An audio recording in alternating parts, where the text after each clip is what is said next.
also in the middle of our series, Jesus, Money, and You, which we'll finish up next week. And then I'm really excited about in October into November, a series called A Word on Words, all about our speech and how the scriptures teach us to use our speech in a world that is super polarizing and has a hard time using their speech well. We want to be people who learn to do that well. And so I just invite you to be a part of that journey with us.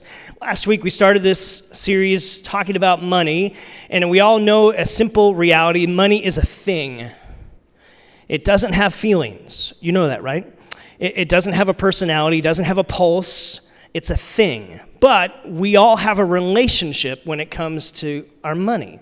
It has a way of stirring up emotions within us. We have a way of relating to it. In fact, each one of us has a way of relating to money that may have been formed a little bit from your growing up years, that may have been formed from just circumstances that you went through, situations that you had to navigate in life, kind of help shape and tint the way that you approach it, the way you relate with it, the way you interact with it, trying to navigate how do you manage money. We looked at some mental shifts that the scriptures speak to us and what Jesus had to say about money. And you may look at the life of Jesus and go, well, what does Jesus really have to say about money? He was a traveling rabbi who never owned a home. Like he was kind of homeless. And what does he have to, and can I just remind us, when someone can predict their death and their resurrection and pull it off, maybe we should listen to them. And so Jesus has a lot to say about a lot of things. And he has a lot to say. In fact, Peter talked about Jesus being the author of life after he hung around with him and saw him after the resurrection. There was something about who Jesus is and what he did on your behalf and on my behalf that says this guy has credence about life. If the author of life, then maybe he has some things to say about all areas of life, including finances, that you and I have to navigate and tiptoe through and figure out how to manage. And so we looked at some mental shifts that the scriptures kind of say, hey, here's some things that you want to shift in the way that you see, that you're a manager, not an owner. That things actually become a lot more clear when we live with that kind of mindset, that we begin to cultivate contentment, we begin to grow gratitude, that as we begin to chase after some of these things, it actually has a way of settling some things for us. And so as we kind of dive back into that, just remind you, if you missed that, you can catch it online or the app. You can follow along with sermon notes tonight. If you want to open up the app and go to sermon notes, you can follow along and see the scriptures we'll look at and things we're going to talk about tonight. But this idea of mental shifts, okay, we got to work on that. And then obviously just having some wisdom to life is good. And so the Bible actually has some wisdom for us when it comes to about money and managing that and navigating how we relate to it. And that's what I want to look at tonight. And then next week, look at how do we grow this heart of generosity that mirrors God's heart of generosity. And so I want to look at that next week. But some wisdom for us. Anyone ever made a money mistake? Okay. Actually, just raise your hands real high. If you've ever made a money mistake, now I want you to look around while the hands are up. Keep your hands up. Look around. You are among friends, okay? I got my hand up, okay? It may have been that you ordered too much to eat at a restaurant and you couldn't eat it all, and so you end up throwing a bunch away. Anyone ever done that here in America? Okay, just so that's a simple one. Maybe you made an investment that went south and that hurts a little bit, but in hindsight you're like, maybe I shouldn't have listened to that person who talked that way. And so anyone ever got a timeshare? Okay, moving on. Okay, so just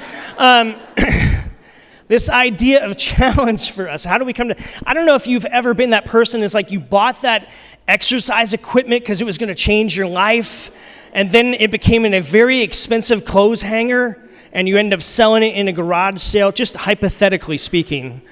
I have no experience with this at all. Okay, that was me. Maybe you've made some mistakes when it comes to money. No one bats 1,000 when it comes to money. We all have some mistakes in our history, and we'll probably have some more in our future. And so what's important for us to understand is maybe we need more wisdom than we think. And the Bible actually has a lot to say about that. The scriptures speak of this idea of craving wisdom, to look for that, to hunger for that, because Jesus calls us to say, look, there's this tension that's going to exist in your lifetime, and it's never going to go away. There's this reality about money that's not going to change. There's this reality of proof that you cannot serve both God and money. That's what we looked at last week, of Jesus saying, look, there's going to be this tension.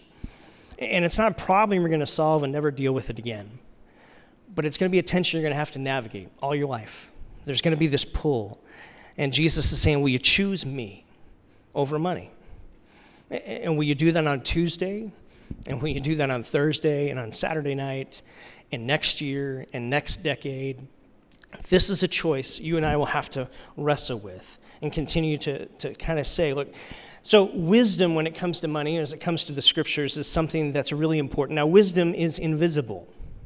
No one's offering a BOGO offer on wisdom. You're not going to run down to Target and pick some up. It's not something you can order on Amazon. It's not like practical, like I can see, okay, I need a new water bottle. I can see that. But wisdom is actually what you need more. And it's something that when you get it, you begin to find that it actually helps you have gains and avoid losses when it comes to your life, let alone financial. And so Proverbs 16:16 says this, how much better to get wisdom than gold, good judgment than silver. Okay, we know gold's important. We've been watching the numbers. We know silver matters. We can watch those numbers. But wisdom's kind of this invisible thing. And yet, what the scriptures continually come back to over and over is you want to get wisdom. It's actually really valuable. And you want to hold on to it. And you want to grow in it more and more as you go throughout life. And so what you see in the scriptures is this pull to say, look, crave wisdom. Seek it out. Go find it. And so tonight I want to look at just real practical stuff, I think, when it comes to some money wisdom. How do we go about navigating some things? So this may feel really practical. For some of you, this may feel real kind of elementary in a way. But here's the truth. Maybe what we learned in kindergarten is really some of the most important lessons in life. Maybe some of the things that we learn early on are things that we need to not let go of and actually need to continue to hold on to as they help us move forward in life. You can find a godly good plan and you can work it for your good. That's wisdom. Not just understanding something or knowing about something, but being able to understand and put it to use and how you go about. Now, how many of you remember elementary school? And you remember lined paper, right? I'm assuming you went to elementary school.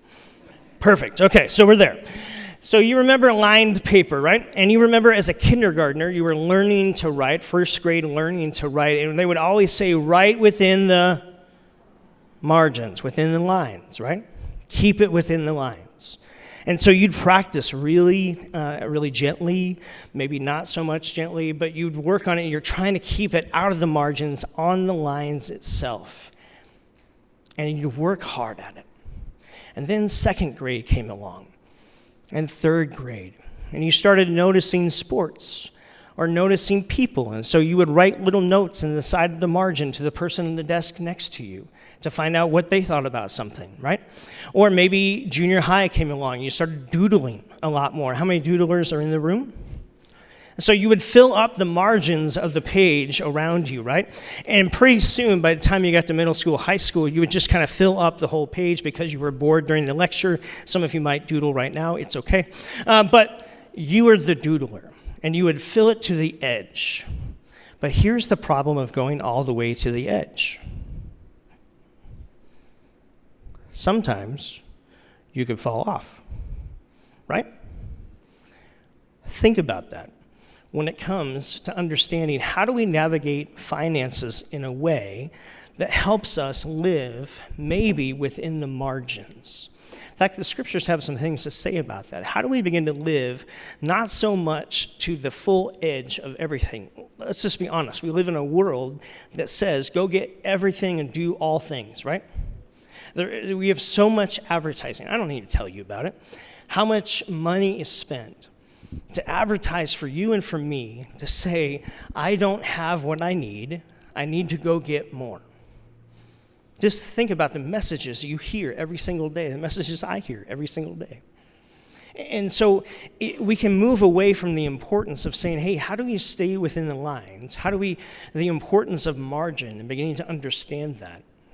What we see in the Old Testament often is this rhythm of margin that we see. And so if you have your Bibles, you can take it and go to Proverbs 3, verse 9. We see in the Old Testament, followers of God were instructed to live with certain margin, certain rhythm of margin in life. They talked about this idea that they would honor God first with their finances because they were a manager, not the owner. And so it changes your perspective of how you look at things. And so here they would say, honor the Lord with your wealth, with the first fruits of your crops. What that literally meant is that when we would go out in obviously a different society than maybe what you're, assuming you're not farming right now, but like in a farming society, you would go out and you would kind of dedicate, when the first bit of the crop started coming up, they would tie a ribbon around a section, about a 10% section of their crop. And they would say, God, I'm dedicating this to you. It's to honor you for the way that you bless me, the way you work through me, the way that you want me to manage the things, because you're the owner of all things, you've got it, and you're going to want to make this grow. And so I'm going to dedicate this part to you. I'm going to honor you first, and then I'm going to grow this whole rest of the crop. And so you go throughout the season, you would go to harvest season, you would harvest that, you would take that in, you would honor God with that, and you would say, that's what this verse is getting at. Honor God first. Let that be a rhythm. Let that be part of the margin that you set aside. And in agrarian culture, this would be something that plays out all the time. But they would also, when they went to harvest, they would have this other rhythm where they wouldn't harvest every single last thing there. We read about this in Leviticus 10, 9 through 10. It says this, when you reap the harvest of your land, see that you do not reap to the very edge of your field, or gather the gleanings of all your harvest. Do not strip your vineyard bare, or gather the fallen grapes. Leave them for the poor. I am the Lord your God.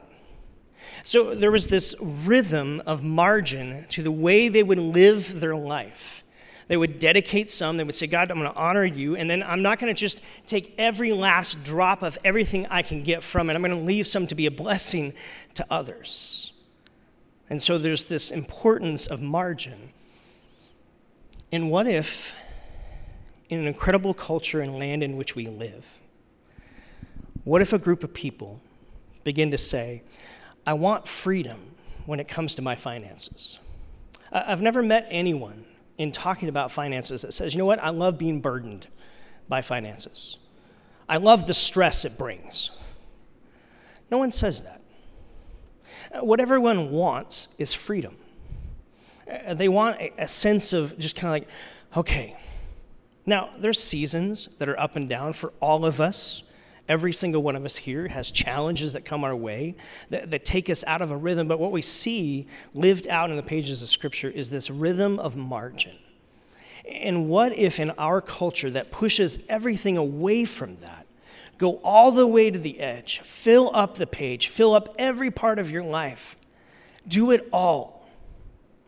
Do you know the average American spends 103% of their income? Let me say that again in case you missed the math. The average American spends 103% of what they make.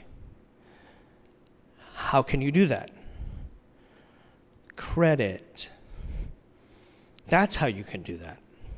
Now, I'm not bashing credit. I'm not here to say that. What I hope to give us tonight is some wisdom to say, how do you begin to live with maybe a different rhythm than what our culture pushes us? Our culture says operate in a whole different level where you live beyond the margin and you go all the way to the edge and you push and push and push and you hope that you don't fall off the edge. You hope that it doesn't become so cluttered that you can't see straight. Whereas what we see the rhythm in Scripture is to say, look, let's live with some margin.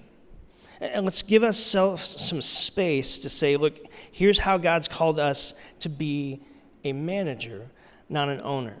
Now, credit is not all bad, but often it is. There's a simple verse in Proverbs 22 that says this. Proverbs is a book all about wisdom. If you ever want to grow in wisdom, especially as a young person, I got to do this in my high school, college years. I was challenged.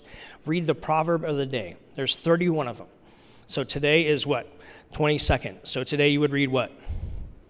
See, it's pretty simple. And to grow in wisdom is to say, look, I want to take the wisdom of God and get it into my life more and more. I want to own that. I want to get better at it. Here's what Proverbs 22 says. The rich rule over the poor, and the borrower is a slave to the lender. Anyone still paying off student loans? Ouch. You had to go there, man? Yeah, because that's this verse. I know it's not easy. I'm not trying to stand up here. We're not trying to stand up here and say, look, it's real simple. Just do this, this, and this. I know it's complicated. I know it's not necessarily just laid out easy, but what if there was a different rhythm? See, learning to live with margin actually brings more freedom, not less. And that's what you want. Sitting here, if you and I were going to have coffee and we would actually honestly talk about this, that's what you would tell me. I want to experience more freedom. Well, then if you want to experience more freedom, maybe there's a path that we've got to begin to wrestle with. Does that mean some hard choices have to be made? Probably. Does that mean it's a stretch and maybe you can't get there overnight? Probably. But it means I can begin to take some steps to get to where I want to go. We each can have a financial plan. That's what we see throughout the scriptures. That's what we see from wisdom, is we can have a plan and work it. And the small choices that we begin to make today actually help us into our future. And we all want that. Now, that's not easy to deliberately do that day after day after day. That's where the challenge comes. That's where it's hard. But to operate with wisdom is the choice that you want to make. You want to get there. Proverbs 21 says this, good planning and hard work lead to prosperity, but hasty shortcuts lead to poverty. So there is this idea of I've got to live within a plan. I've got to figure out, okay, how do I begin to live with margin? How do I begin to understand this? And just maybe think of this, because some people get so overwhelmed when it comes to financial things, and some of you're maybe wired this way where you love this stuff. Like spreadsheets is your middle name. For some of you, like Excel, I hate. Anyone? So like you don't like it, and that's fine. What if you were to simplify it down to, okay, here's my committed money, here's my spendable money. Here's my committed money. Here's the money I'm committing to say, God, I want to honor you with it. I want to set some a little bit aside, and then I'm committed to, like, here's the bills I have, here's the things I want to do. And then the spendable money just becomes that kind of slush where you can begin to work. That's where you can live, and that's when you begin to create that, you begin to create some margin. And you're not living all the way to the edge. That means you have to say no to things. It means you get to say yes to some things. And so you begin to live with this idea of how do you go about doing this? Well, you begin to work through wisdom in developing a plan, and your plan may be different than your neighbor's plan. And guess what? That's okay, because they need a plan that works for them, and you need a plan that works for you, and I need a plan that works for me. And your family, or you as a single person, need to sit down and go, okay, here's my plan. We need to work a plan. If you were to practice good and godly ways and wisdom of working through that plan, you will be responsible. You will learn to live a little bit within your margin. And ultimately, you will grow a heart of generosity, which I've never met someone yet who doesn't want to be generous. But when you live all the way to the edge, you have no capacity to be generous. So when you live with margin, then it frees up the opportunity to say, God, I want my heart to be more and more like yours. And I want to be able to respond as you lead me to respond. And so in our culture, I thought maybe you could try to simplify it this way. In our culture, there's I'm going to talk about 3 buckets. So here's the live bucket, the save bucket, and the give bucket. In our culture, if we were to boil it all down just to try to get a plan, I've got $10 here. We're going to let that represent our income. Okay, so wherever you are, this is just simplifying it down for us to begin to get our mind around this, okay? In our culture that doesn't live with margin, it doesn't live with an expectation to do anything other than take care of yourself, where do you think most of the money is being pushed to go into which bucket? Is it this one? No, it's not the give bucket, right? More than likely, it's the live bucket. So maybe 90% goes there. And so I've got $1 left to say, well, I want to be generous, and so, but I also have a future, and so I need to work on that, and I don't know if I should save it or if I should give it, or man, I really like that shirt. I'm going to get that shirt. And so that's really cool. because Ricky will say something about it. And so I just go live. But here's what you see when you read through Scripture. When you begin to see this idea of living with margin, is that you realize in our culture, this is what's pushed. But if you want to experience more freedom, maybe we need to flip the script a little bit. And what happens is we begin to say, no, we're going to make giving a priority. God, you're the owner. I'm the manager. And so we're going to set some aside on purpose. And I'm going to think priority and percentage. And I don't know what that is, but God, I want to give you first. I want to honor you. Now, I know that I need to live, and I know I've got a future, and I know I need to work on that. And so I actually would be wise for me to put a little bit of money aside. Do you realize Forbes magazine came out 2 years ago and said the 64% of Americans could not handle a $500 emergency that popped up in their life? They don't have the scope, the capacity to handle that. But what if you begin to live with a little bit of margin where you can begin to say, no, I'm going to work on that? See, when Amy and I first got married, we got a credit card, and it was awesome. Do you know how much you could do with a credit card? Let me tell you, it was super cool. Until they started to send the bill to that, and I don't know if you guys know, but they want you to pay that back. And so you begin to rack up debt, and it begins to become kind of what that verse was saying is the borrower is a slave to the lender. And you feel captive in that. And so you begin to work. One of the best decisions we ever made was quite a few years ago. We got rid of all of our credit cards. We don't use them. I'm not saying that to toot a horn. I'm just saying for us, we have to change what we're doing. And so we did that.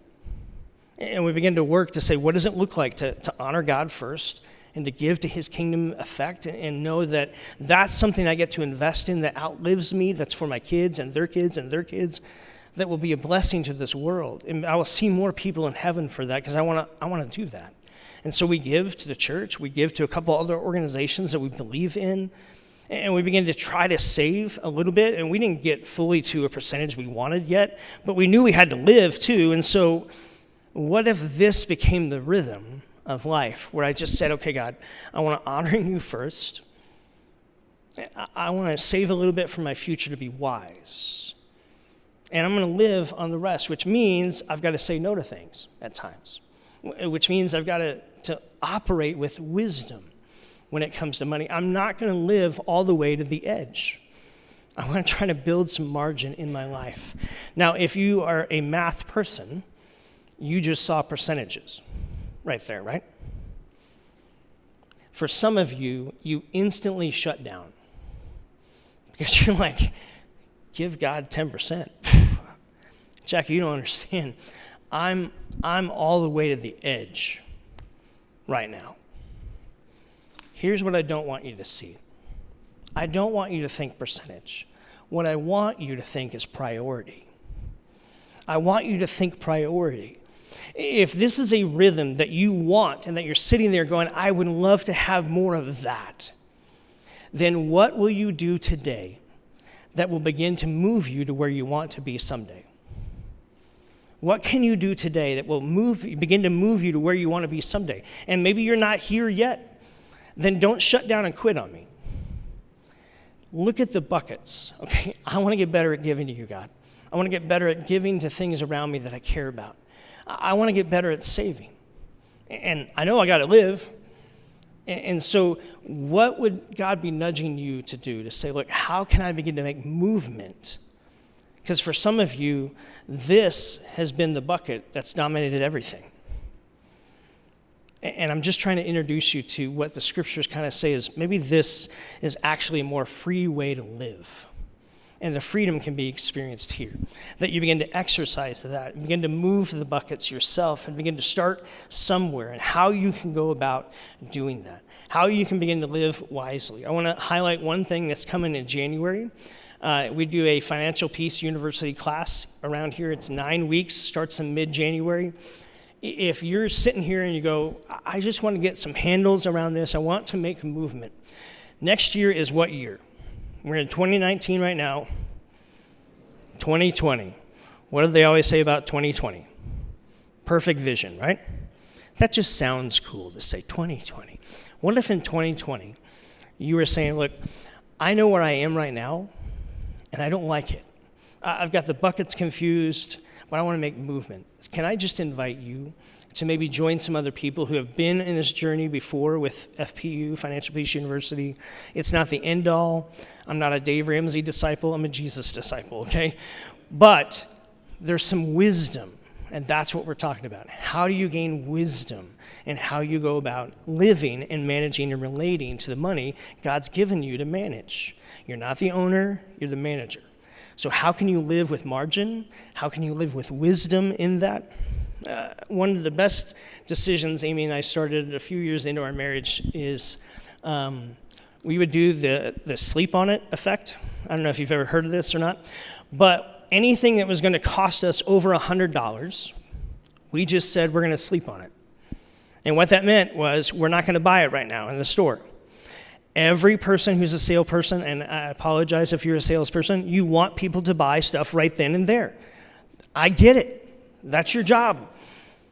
But for a person who's using wisdom instead of impulse, maybe a wise thing you can do, the simplest thing we did that helped us, was just, we're going to sleep on this.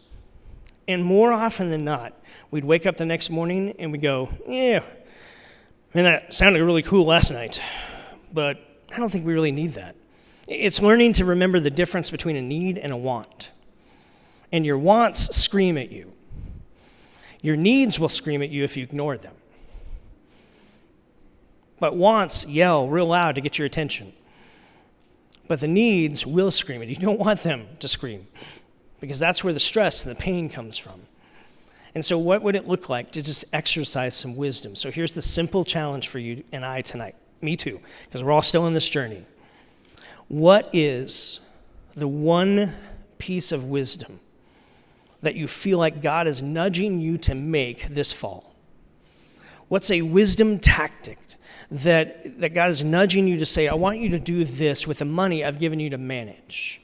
For some of you, your buckets are out of order. And that's what's sticking out to you. For some of you, it's this whole idea of sleeping on something. Okay, I never thought of that. Or some of you, it may be nothing you heard from me tonight. But it may be something that either your parents or someone else that you've seen that's wise, that you trust, that has said something about that. And you go, I've always wanted to do that, but I've never really made it a priority to do that. And so what is the wisdom tactic when it comes to money that you want to work on, you and God, this fall?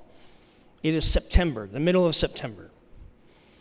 What if you just took the next 3 months to make some progress on that? That's your challenge. That's my challenge. That's our invitation to say, God, we want to get better at using money with wisdom. And so would you help us with that? The Bible is chock full of a whole bunch of other wisdom I don't have time to unpack tonight, but I just invite you to think about it. Something you've heard tonight or something you've heard in the past. What is the one tactic that God's kind of nudging your heart to say, I want to see movement in this. Let me help you. Here's the beauty of God. He already knows our needs, doesn't he? So he's dialed into your life, friend. I know sometimes you hear stuff like this and you feel a little overwhelmed or defeated. I don't want you to feel defeated. I want you to know that the God who made the heavens and the earth, who raised Jesus from the dead, is for you. He's not against you. He wants you to live with wisdom, and he's willing to help you get there. That means we have to partner also. We have a part of the equation of saying yes to saying, Jesus, I want to live with more wisdom. And that means I need to make some choices sometimes. And so what is that one piece that you want to work on within the next 3 months with God to make some wisdom choices? And so, Father, that's what we pray for. It's kind of a real practical thing and a simple thing, but it's a necessary thing. And so often in the busyness and the chaos of life, the challenges that do arise as they come, our plan can get off kilter. And so far, each one gathered here, would you whisper some wisdom into their life, of maybe a tactic, a step that you long for them to take, and that you promise to go on that journey with us in that. God, you are so good. You are so good to us. I pray for each family, each single that's represented here. God, would you bless them? Not just emotionally and spiritually, but God, would you bless them financially as well? We're not here to get rich, God, but would you bless them to let them know that your activity is active in their life? Would you surprise them? Would you surprise them with wisdom to begin to say, how do I begin to honor you, God, first? How do I begin to maybe live with some wisdom, some margin in my own life to say yes to my future along with you? God, we are grateful for Jesus, the ultimate display of your activity and your grace and your mercy just for us to announce again that you are a God who is for us, not against us. God, for families that are represented here that are living to the edge, and maybe there's circumstances that have unfolded that have pushed them there, and they don't want to be there. Father, I pray that your activity and your wisdom and your mercy would be activated again within their life to breathe some hope and encouragement into them. God, would you free us up as a church to be a people that pour in and invest into your good that you're doing in this world, that we could be a blessing, not just emotionally or physically or mentally, but also financially, to the people around us who are stuck and struggling, that we could bless and encourage and bring a whole new path forward for them. So Jesus, we remember, as we pause for communion and we remember your life, your death, your resurrection, that gives us the hope that holds us in each and every scenario and situation of life. In each season, you're there with us. We're never alone. We're grateful for that. So as we remember you tonight, as we sing a song all about surrender, God, would you move our hearts to say, God, we surrender the areas of our life, including the financial area of our life. God, we want to be a good steward of what you've blessed us with. Would you give us wisdom that we need to move forward with you in that? So these next couple minutes, would you meet us and stir our hearts afresh?